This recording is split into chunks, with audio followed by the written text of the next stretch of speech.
ঈদ আসবে, যাবে আর ঘোরাঘুরি হবে না, তা কি হয় বলেন? তো আমরা ঈদের দিন যেহেতু অনেক কাজ করেছি এবার, কোরবানির ঈদ তো সবারই কাজ থাকে অনেক, তাই ঈদের দিন আর বের হই নাই। তার পরের দিনও বের হইনি, পরের দিন একটু রেস্ট নিয়েছি বাসায় বসে। কিন্তু তারপরের দিন তার মাফ নেই।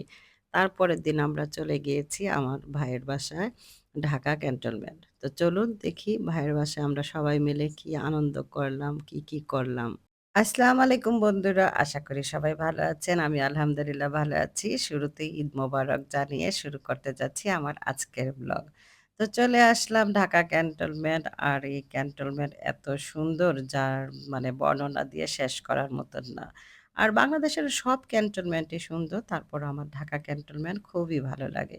তো আমরা চলে আসলাম নির্ঝরে। দেখতেই পাচ্ছেন আমরা ২ গাড়িতে চলে আসছি। আমরা আত্মীয়স্বজন সবাই মিলে, ফ্যামিলির সবাই মিলে। আর দেখুন বাচ্চারা কি আনন্দ করতেছে। আসলে ঈদ মানেই বাচ্চাদের আনন্দ, বাচ্চাদের হৈ হুল্লোড়, সাজুগুজু। তারপরেও আমরা বড়রাও কম যাই না।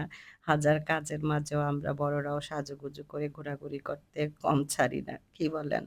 তো চলুন এবার বাসায় ওঠা যাক। তো আমরা সবাই মিলে লিফটের দিকে চলে যাচ্ছি এখন। আর অনেক মানুষ যেহেতু তো ২ বারে যেতে হয়েছে লিফটে।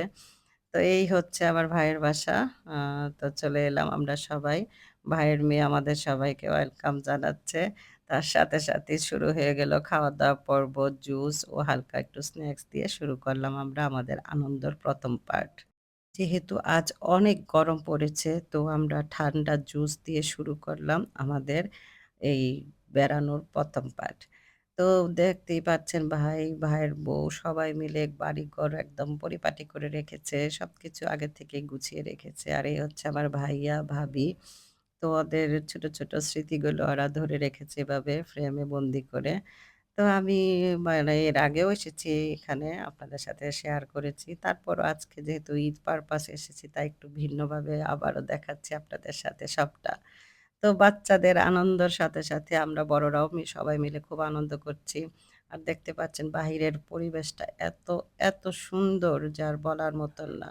তারপর শুরু হয়ে গেল আমাদের দুপুরের খাবারের সময়। ভাইয়া, ভাবি সবাই আমাদের ডাকতেছে, "খেতে আসো, ঠান্ডা হয়ে যাবে সব খাবার।" তো আমরা এখন সবাই মিলে খেতে বসবো। যদিও একসাথে সবাই বসিনি খেতে। ১ম এ ছেলেরা আর বাচ্চারা খেয়ে নিয়েছে। তারপর আমরা খাবো। তো দেখতেই পাচ্ছেন কত সুন্দর করে আমার ভাবি সবকিছু রান্না করেছে। ও গুছিয়ে দিয়েছে টেবিলে। আর আমার কি কাজ? আমার তো ভিডিও করার আসল কাজ। তাই আমি ভিডিও করতে বসে পড়েছি। তো এখন আমরা সবাই খেতেও বসলাম। ছেলেরা খাওয়ার পর আমরা মেয়েরা বসলাম। ভাবিকে অনেকবার করে বললাম, "বসে পড়ো।" কিন্তু ও বলল, "না, তোমরা আগে খাও, পরে আমি খাচ্ছি, আমার পেট ভরাই।" তো এই হলো আমাদের খাওয়া-দাওয়া পর্ব। তো আজ এই পর্যন্তই। আবার 2nd পার্ট আছে, সেটা আবার আরেকদিন নিয়ে আসবো। তো ভালো থাকবেন। আল্লাহ হাফেজ।